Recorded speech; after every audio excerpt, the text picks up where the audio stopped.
네, 여러분 반갑습니다.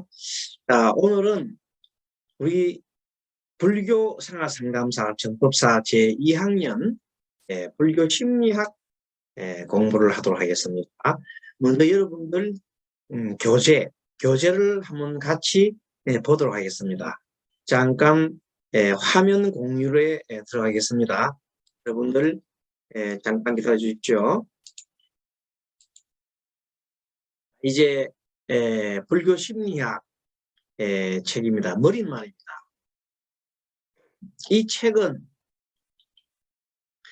이 자기 혁신을 원하는 사람, 부처님의 가르침을 실천하고 다른 이들에게 고통의 상담을 해주고 그 해답을 제시하며 나도 살리고 남도 살리기 위한 불교 생활 상담사의 수행 참급서로 편집되었습니다. 그러니까 여러분들 작년 한 해 동안 불교 생활 상담사를 위한 기본적인 공부를 했습니다. 1학기 때 행복의 문, 그리고 반야신경, 2학기 때 천수경과 그리고 전북사 지침을 공부했죠. 이번 2학년 학기에서 좀 더 심화 학습이 되겠습니다. 그래서 사람을 상담하려면은 다른 사람들의 마음 심리를 잘 알아야 됩니다. 물론 상담자 자신도 마음 심리를 알아야 하겠습니다. 심리란 무엇인가에 대한 것은 좀 이따 공부를 하기로 하고, 아무튼 이 책에서는 불교의 가장 꽃이라 할 수 있는 유식학이 있어요. 유식학. 유식이란 오직 모든 마음법이 오직 유식이다. 마음이 식이다 하는 그 가르침이 있습니다. 불교 심리의 실천 방법을, 그 불교 심리에서 나오는 그 실천 방법을 우리가 배울 필요가 있습니다. 그것을 가지고 우리의 고통과 우리의 번뇌와 우리의 문제점을 해결할 수 있기 때문입니다. 그리고 자기 혁신. 우리 사람들은 대세생생료는 중생의 섭이 우리 몸에 되어 있습니다. 누구나. 그래서 눈만 뜨고 귀만 듣고 코로 감각기가 열면서 바로 시비 분별을 하게 되어 있습니다.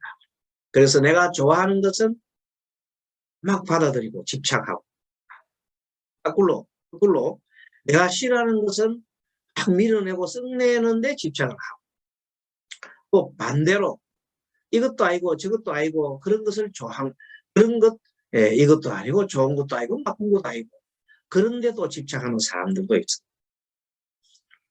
아무튼 이 모든 것이 마음이라는 것입니다. 그래서 마음을 한번 잘 먹으면 극락에도 태어나고, 마음을 한번 잘못 먹으면 지옥에도 가는 겁니다. 아니 죽어서 가는 게 아니라 현 시점에 내가 사는 것이 고민이 많고 어려우면 그것이 바로 지옥이요. 즐거움이 많고 기쁜 일이 많으면 그것이 천당이고 극락인 겁니다. 그러니까 이제 이 자기의 마음을 어떻게 써야 하는지, 그 도리를, 마음에 쓰는 도리를 우리가 배울 필요가 있습니다. 그래서 그걸 배워서 나도 살리고 남도 살리는 대성보살의 길을 가도록 하는 것입니다. 그래서 이제 그 내용을 좀 보면 불교 심리학의 이해. 자, 불교 심리학의 정의에 대해서 살펴보겠습니다. 제1강 불교 심리학의 정의. 불교는 마음의 도리를 깨우쳐주는 가르침이다. 그렇습니다. 마음의 도리를 배우는 겁니다. 마음의 도리를 줄여서 뭐라고 해요? 심리. 리자가 이치할 때 있잖아요. 마음 심자에 마음의 이치, 마음의 도리를 깨우칩니다. 그래서 부처님의 84,000 법문도 모두 이 마음의 도리로 설명하는 겁니다. 모든 것이 마음이 돌이요. 초기 경전에서 마음은 온의 하나로 고정불변하는 것이 아니라 찰나멸하는 흐름으로 이야기하고 있습니다. 무슨 말이냐? 마음이 일어나는 그 원리를 잘 설명해 놨습니다. 마음이 어떻게 일어나느냐? 마음에서 어떤 마음이 일어나느냐? 마음은 원래 물과 같은 고요한 상태에 있단 말이에요. 이 마음이 우리가 사람들은 모두가 눈, 귀, 코, 입, 몸, 뇌를 가지고 있어요. 그것을 우리가 6가지 감각기관이라고 합니다. 그 6가지 감각기관을 안, 이, 비, 설, 신, 의라고 합니다. 안이, 비, 설, 신, 의. 6가지 감각기관으로 뭐를 보느냐 하면은 6가지 대상을 보는데 그것이 색, 성, 향, 미, 촉, 법을 우리가 접촉을 합니다. 색은 뭐냐? 우리가 눈에 보이는 모든 물체. 그리고 성은 소리. 물체는 눈으로 볼 때 빛이 있어요. 빛으로 해서 우리 눈으로 들어가서 빛의 시선경을 통해서 들어가기 때문에 빛이 있어야 우리가 눈으로 볼 수가 있습니다. 빛이 없이 깜깜하면 아무것도 안 보입니다. 소리는 귀로 듣는 거죠. 귀로 소리를 듣고 코로 냄새를 맡고 입으로 맛을 보고 몸으로 어떤 느낌을 느끼고 뇌로서 또 생각을 하는 겁니다. 자, 그래서 이때 6가지 감각기관은 육근이라고 해요. 육근과 6가지 대상을 육경이라고 해요. 대상. 자, 육근은 주체고 주관이고 객체는 육경이라고 해요. 자, 육근으로 육경을 이렇게 촉했을 때 뭐가 일어나느냐? 거기서 바로 생각이 일어납니다. 마음, 즉 생각이 일어납니다. 어떤 생각이 일어나느냐? 눈으로 빛을 보고 생각을 일으키고 코로 냄새를 맡고 생각을 일으키고 귀로 소리를 듣고 생각을 일으키고 입으로 맛을 보고 생각을 일으키고 몸뚱아리로 느낌을 보고 생각을 일으키고 이 모든 생각을 일으키는데 생각도 종류가 이제 어떤 종류가 있냐? 맨 처음에 다른 단계가 느낌으로 생각하는 경우가 있어요. 좀 더 지나고 나면 이제 느낌에서 상상을 하는 생각, 그야말로 생각 상자죠. 생각으로서 합니다. 그리고 이제 생각하고 난 다음에 이렇게 해야 되겠다, 저렇게 해야 되겠다는 의지작용을 의지, 행이라고 해요. 행. 의지작용을 합니다. 그리고 마지막에는 이것이 다 됐는지 못했는지 다른 것이 못했는지 어쩌는지 하고 판단을 합니다. 그것을 뭐라고 그래요? 그것을 판단하는 것을 우리가 같이 하는 식이라고 해요. 다른 말이라고. 이렇게 해서 감각을 우리가 느끼고 그 다음에 머리로 연상을 하고 그 다음에 어떤 의지작용으로서 행을 하고 그리고 가치 판단하는 식별을 하는 것을 갖다가 우리가 식이라고 해요.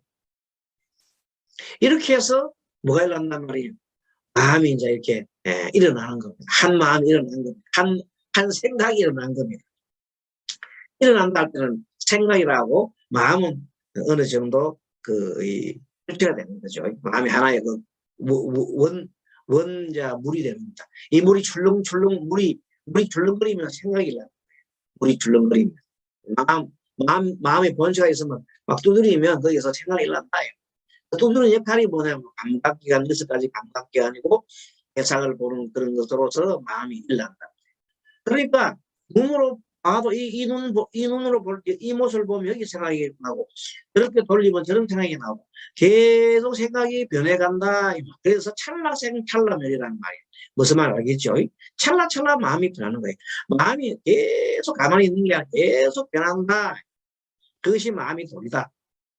그리고 마음은 모든 것이 그래서 변화하기 때문에 마음도 역시 무상해. 무하야. 무상해. 항상 변하는 성이 되면 무상하다. 마음은 무상하다. 또 마음이 지 혼자 일나라 그럼 육근과 육병이 있어서 일나라. 육근과 육병이 있어서 마음이 일나는 거예요. 그 생각이 일나는 거예요. 그러면 그게 뭐란 말입니까? 그것이 바로 우리가 일으키는 마음의 도리다. 자, 마음이 일나는 원리 알겠죠? 뭐가? 육경을 볼 때 마음이 툭툭툭 일어나는 것이다. 생각이 툭툭툭 일어나는 것이다. 그때 일어날 때 그 마음속에 내재되어 있는 잠재식 중에 좋아함, 욕망이, 그 다음에 싫어함, 썩냄, 그 다음에 어리석은 마음, 이런 마음들이 우리 세세생생 우리 몸속에 빼기 때문에 내가 눈으로 보고 생각할 때도 어리석은 마음이 일나요. 모든 것이 어리석은 마음이 다 일나는 거예요. 좋은 것은 탐하고 나쁜 거는 싫어하고 그런 일들이 작용한다. 그래서 온갖 번뇌를 만들어내고 그 온갖 생각이 병이다. 생각이 너무 많으면 병이 생기는 거예요. 그래서 생각이 많으면 머리 위에 머리가 뜨끈뜨끈해져요. 그래서 머리가 뜨겁고 밑에 배가 차가운 것을 우리가 원래는 수성 차가운 기운이 머리에 올라가고 따뜻한 기운이 배로 내려와야 수성 방광이 돼야 사람이 제대로 지혜가 바르고 잘 행동을 잘하고 잘 사는데 요즘 현대인들은 뒤집어지는 거야. 머리를 얼마나 썼는지 생각을 얼마나 했는지 말하면 마음을 좀 비워야 하는데 얼마나 생각을 많이 했는지 머리가 따뜻해. 배는 차갑고 그래서 뒤집어져 있단 말이야. 그래서 그것이 심하게 뒤집어 있는 것을 주하인마라고 해요. 주하인마. 화가 막 달리고 입이 마가 막 화가 머릿속에 이렇게 충천을 하면 마가 막 침몰. 그 마가 침몰하면 그냥 사람이 살짝 돌아버려요. 실제. 그래서 머릿속에 생각이 너무 많으면 도는 거예요. 생각이 돈다면 머리가 돈다는 말은 뭐예요? 생각이 너무 많다는 뜻이에요. 또 한 생각이 너무 집중한다는 뜻이에요. 그래서 이 마음이라고 하는 것은 대상을 아는 마음이 뭐냐? 대상을 아는 것이에요. 아는 주체가 마음이다. 아는 주체가 마음의 본체다. 아는 것을 내가 대상을 아는 것은 작용이에요. 작용. 아는 것은 작용이잖아요. 그 작용을 하는 주체는 마음이에요. 그 마음을 다른 말로 해서 뭐라고 그래요? 불성이다. 아니면은 뭐 안에 기본적인 갖고 있는 어떤 그 물건이다. 이렇게 얘기를 하는 겁니다. 그래서 이 신법이란 한마디로 마음의 시를 쓰는 법이다. 마음의 시. 신법이란 마음의 시가 어떻게 일한단 말이에요? 마음은 무상하고 무하지만 항상 마음은 변화성이 있다. 왜 그러냐? 육경을 볼 때 계속 변화해 갈 수밖에 없어. 그리고 그 마음속에 항상 뭐가 내재되어 있다? 우리가 중생인 한 잠진치가 항상 중심이 되어 있어가지고 일어나기 때문에 우리가 부처의 삶을 살려면 부처는 잠진치가 있다. 무한 상태이기 때문에 우리는 항상 마음속에 잠진치가 일어나고 있는지를 눈을 비추고 떠서 살펴야 한다. 그것을 우리가 소위 알아차림을 하는 것이다. 그런 내용이 이제 우리 마음 공부의 핵심이 될 텐데 그래서 심법이란 13페이지입니다. 한마디로 마음의 시를 쓰는 법이라고 하죠. 그리고 심리란 마음의 이치를 말합니다. 오늘날 서양에서 심리학이란 학문이 나왔는데 이것을 생물체의 의식 작용 및 현상에 관한 정신생활의 특질을 연구하는 학문이라고 그랬어요. 그리고 이제 좀 페이지가 지금 쪽에 둘로 나눠져 있네요. 한번 보겠습니다. 위로 좀 올라가면 옆에 페이지에 심리란 그럼 뭐야? 마음의 움직임을 말합니다. 그렇죠? 마음의 작용. 의식 상태와 그 표출된 행동도 말하죠. 정신이란 마음이나 생각을 말하며 나아가 의식, 즉 알아차림을 말한다. 정신이 뭐냐? 정신 차리라. 네 정신 좀 차려. 이라는 뭐냐면 네 마음이나 생각 놓지 말고 좀 알아차려라. 그냥 알아차리지 못하면 자기 생각이 언제 지나가는지 모르고 막 그냥 춤추고 그냥 해버리는 거야. 그러지 말고 좀 네가 무슨 생각을 하는지 좀 알아차려라. 정신 차려라. 그런데 불교에서는 일체 대법을 마음과 물질로 나누었을 때 우리가 일단 이 모든 이 현상을 제법이라고 이 대법을 물질과 마음으로 나누었을 때 마음의 작용을 총칭해 가지고 신법이다 이런 말을 씁니다. 신법이다. 그래서 초기 불교에서는 마음이라는 뭐라고 해서 아는 것이라고 했습니다. 표현했습니다. 마음은 뭐야? 아는 것이다. 그래서 알식자로 식이다. 마음이 뭐냐면 식이다 그래요. 마음은 식이다. 아는 것이다. 그랬어요. 그러므로 불교 심리학은 식을 중심으로 해가지고 그래서 유식입니다. 유식. 식이 일어나고 사라지는 도리를 규명하고 아까 저게 식은 항상 가만히 있어요. 변화해요. 끝없이 변화하죠. 그래서 일어나고 사라지는 도리를 규명하고 또한 인간의 고가 무엇인지를 이 마음의 차원에서 바라보고 또 이를 해결하는 법을 찾아서 궁극에는 해탈로 나가는 법을 공부하는 학문이라 합니다. 결국 뭐냐면 마음의 차원에서 바라보고 해결을 하는 법을 찾아서 결국은 뭐냐면 궁극에는 해탈 모든 것을 이제 자유롭게 벗어나는 행동이죠. 모든 집착에서 벗어나서 나아가는 것을 우리가 해탈이라고 합니다. 그래서 법을 공부하고 하는 학문이라고 할 수 있습니다. 그런데 이 불교에서 이 마음의 도리에 대해서 전문적으로 집중적으로 연구하는 그 학문이 뭐냐 불교 유식학이라는 학문이 있습니다. 이 유식학은 기원 후 2 내지 3세기경에 인도 대성불교의 한 학파로서 유식은 대성불교의 한 학파로서 대성불교의 심층 심리학이다. 참으로 이 불교의 심층 심리학은 깊고도 깊습니다. 현대 심리학이 불교의 심층 심리인 유식학을 만약에 접목한다면 큰 발전이 있을 거로 생각합니다. 그러면 불교 심리학의 목적은 뭐냐? 해탈이란 재행이라는 것은 모든 것을 모든 것이 무상하고 무상하다는 변하는 거죠. 제법도 모든 것입니다. 모든 것이 무하다. 무하라고 하는 것은 모두가 연관되어 있다는 것이죠. 나 홀로만에 독립되어서 존재할 수가 없고 모두가 연관되어서 있다는 그런 내용이 바로 제법 무하라는 것입니다. 이 모든 것이 그래서 연기한다. 연기가 뭐예요? 이것이 있으면 저것이 있고 해서 항상 모두 관계하고 연기한다. 본인에서 결과 나온다는 거죠. 그래서 이 연기함을 잘 알고 그래서 진리에 부합한 마음으로 행동하는 것이라 할 수 있다. 해탈이라는 것은.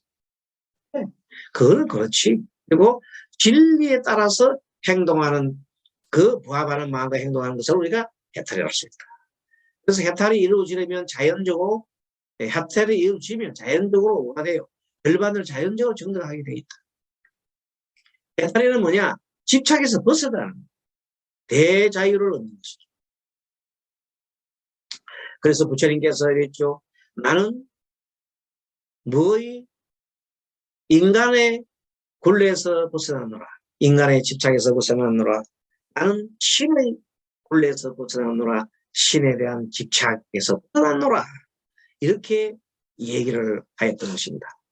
일반이란 모든 고통에서 벗어나 마음의 참 행복을 얻는 것이죠. 네, 그렇습니다. 그래서 불교 심리학을 배우는 목적은 마음의 도리를 바르게 알아서 이것을 모든 고통과 집착에서 벗어나 해탈하고 열반을 정득하는 데 있다. 그렇게 하겠습니다. 그래서 불교 유식학의 목적은 진실로 자기 혁신을 위한 사람들에게 그 해답을 주는 것입니다. 지금 우리가 불교 심리학이라고 심리학 기초라고 되어 있지만 이 책은 불교 유식학에서 나온 겁니다. 그래서 이것은 자기 혁신을 위한 것이다. 자기를 바꾸고 자기를 좀 더 나은 방향으로 올라가기 위해서 혁신을 위해서 우리 유시학을 배웁니다. 그래서 자신을 잘 알고 자신의 허상을 버리고 허상은 번뇌망상이고 자기가 가지고 있는 그릇된 망상, 고정관념 그런 거. 자기가 가지고 있는 그릇된 망상, 고정관념을 우리가 허상이라. 그래서 우리가 허상을 버리고 존재의 실상을 아는 것이다. 존재의 실상은 뭐예요? 모든 것이 무상하고 무아임을 철저하게 아는 것이 존재의 실상을 알아가는 것입니다. 존재의 실상이 무상과 무합니다. 그것이 진리입니다. 그래서 현대 심층 심리학과 불교 유지가 관계가 있는데 심리학이란 마음의 이치를 연구 대상으로 하는 학문이라고 있죠. 그럼 심리학 중에서도 우리가 말하는 서양 심리학에서는 프로이드와 융이 있어요. 프로이드의 제자인 융이 프로이드는 잠재의식에 대해서 굉장히 꿈의 해석 이렇게 되어 있는 프로이드가 잠재의식에 대해서 매우 정통한 행동에 반해서 융은 심층심리학, 잠재의식 중에서도 집단 심리에 대해서 굉장히 연구를 많이 했습니다.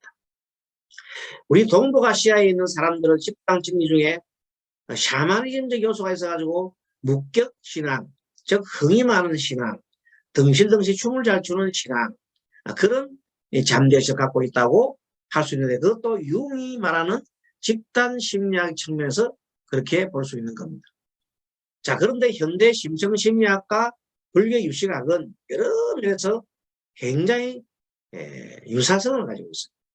특히 융의 무의식이라는 특징, 시각이나 집단 무의식 같은 것은 유식, 아리아식의 개념과 참으로 관련해서 볼 수가 있는 겁니다.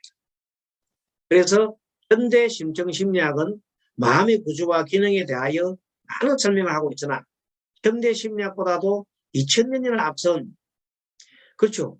우리 대성불교는 거의 뭐 1, 2세기에 만들었다면 거의가 지금 한 2000년 전에 그냥 만들어졌습니다. 현대 심리학보다도. 그래서 대성불교 유가행파들이 깊은 명상적 체험을 통해서 축적되어 있는 것이 바로 불교 유식이라는 겁니다. 불교 유식은 일체 유심조, 모든 것은 마음으로 이루어진다 또는 마음의 종교로 대변할 수 있습니다. 그만큼 인간 존재와 인식작용의 전반 체계와 내용이 있다. 한마디로 융의 심리학은 마음의 작용에서 인류 공통의 기반을 하고 있습니다. 집단 무의식의 발견으로 인간을 고독에서 구원하여 대립이 아니라 연대와 협력으로 희망을 주고 있다. 왜냐하면 집단 무의식이기 때문에 한편 불교 유식을 통한 마음 공부로 건강한 삶과 지혜를 기대할 수가 있는 겁니다. 그러면 이렇게 해서 불교 유식학을 우리가 공부를 하는데 유식을 알면은 유식을 통해서 건강한 삶과 자기 개혁을 기대할 수 있다는데 유식을 알면 도대체 무엇이 바뀌는가, 무엇이 좋아지는가 그걸 보겠습니다. 자, 어떻게 하면 좀 더 기분 좋고 말끔하게 살아갈 수 있을까? 라는 질문에 유식 공부가 구체적이고 실용적인 방법이 될 수 있습니다. 어떻게 하면 좀 기분이 좋고 말끔하게 살아갈 수 있을까? 그 삶의 질이 높아가는 거죠. 자신을 변화시켜서 현재 자기가 매너리즘에 빠져서 현재 계속 협박이 되는 이런 생활을 하고 있을 때 좀 자기 자신을 변화시켜서 자신에게 뭔가 도움이 될 수 있는 쪽으로 갈 수 있다. 이걸 알면 그렇단 말입니다. 또 하나 세 번째 개운이라는 것은 내 운명을 바꾸는 거죠. 운명을 바꾸기 위한 실용적인 지침을 갖다가 얻을 수가 있는 거죠. 그렇습니다. 자, 그리고 유식을 알면 또 무엇을 또 알 수 있을까? 인간은 어찌해서 사소한 것에 부딪혀 수없이 괴로워하는지 유식학은 그런 걸 경험할 수 있습니다. 왜 사람들이 번뇌를 일으킬까? 왜 번뇌를 일으킬까? 왜 사람은 사소한 것에 목숨을 걸까? 분쟁을 왜 일으키는가? 왜 허무해지는가? 왜 죽음이 두려워지는가? 그 다음에 경우에 따라서는 전쟁이나 환경을 파괴하게 되는지, 왜 전쟁이나 환경을 파괴하게 되는지에 대해서 근원적인 문제와 원인을 찾을 수 있습니다. 아울러 그러한 의문에 대한 대책이나 실마리를 어디서 살 수 있다? 유식에서 찾아볼 수 있다. 이런 것입니다. 그래서 마음은 의식이라고 하는데 그 본질은 작용하는 것이다. 그렇죠? 마음의 의식은 그 본질은 마음은 작용하는 겁니다. 즉 의식은 몸을 관찰하고 머리로 생각하는 것을 보며 가슴으로 느끼는 감정을 봅니다. 그렇죠? 의식이라는 것은 몸을 관찰하고 머리를 생각하는 것을 보며 가슴으로 느끼는 감정을 봅니다. 마음은 그래서 불성이라고 하고 불성은 작용하는 것입니다. 현생은 생각하는 것이요 본질은 보는 것이다. 본질은 현생은 생각하는 것이지만 본질은 보는 것이요. 고요하게 관찰하고 있는 것이 불성이라는 것. 이 불성의 작용은 불성이 작용하는 것이 보는 것이 보는 것. 견, 듣는 것, 문, 깨닫는 것, 아는 것, 저는 아는 것. 자, 불성의 작용은 견, 문, 각지입니다. 견으로 보고 문으로 듣고 각을 깨닫고 지로 아는 것입니다. 이 생각하는 것은 인공지능 AI에 같다. 그래서 생각이 많으면은 괴롭습니다. 생각은 내 의지와 상관없이 막 일어나죠. 이것은 섭성 때문에 일어나는 것이고 생각이 자기인 줄 아는 것이 전도망상입니다. 우리는 생각이 자기인 줄 아는 내가 누구냐 그럼 생각이 나라고 하는 사람이 있습니다. 그래서 이것은 전도된 망상이다 이렇게 볼 수 있습니다. 오늘은 여기까지 첫 시간 공부하고 다음 시간에 우리 접사님들이 본격적으로 자 나는 누구인가 이 먹고 이게 무엇이고 내가 누구고 내가 누구인가 이게 질문에서부터 우리 공부를 하기 시작합니다. 자 그래서 다음 시간에 또 공부해서 만나실 때까지 건강하게 또 뵙겠습니다. 모두가 건강하십시오. 마반야바람이